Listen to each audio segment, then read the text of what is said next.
mengendarai daripada Dwiki Arif, pengemudi mobil yang menabrak pengemudi ojek online dan penumpangnya, akhirnya menyerahkan diri ke Polrestabes Palembang. Ia ditetapkan jadi tersangka setelah polisi mengidentifikasinya dari rekaman CCTV. Tersangka belakangan juga diketahui sebagai honorer di Dinas Pertanahan Kabupaten Banyuasin yang saat kejadian tersangka mengaku mengantuk.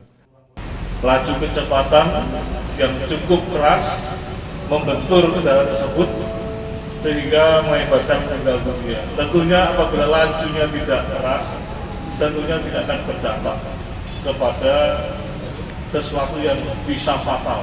Namun kenyataannya kondisi kendaraan cukup hancur, korban meninggal dunia.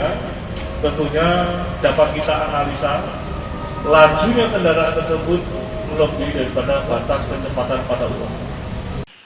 Dari rekaman CCTV peristiwa tabrak lari di Jalan Kolonel Haji Burlian, Kecamatan Sukarmi, Palembang, satu mobil bak terbuka melaju kencang dari arah jembatan layang bandara menuju kilometer 5 Palembang.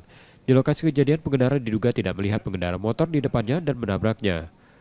Akibat kejadian, pengemudi ojek online dan penumpangnya tewas akibat kuatnya benturan. Bersama tersangka, polisi juga menyita mobil. Tersangka yang kini ditahan di Polrestabes Palembang terancam hukuman 6 tahun penjara.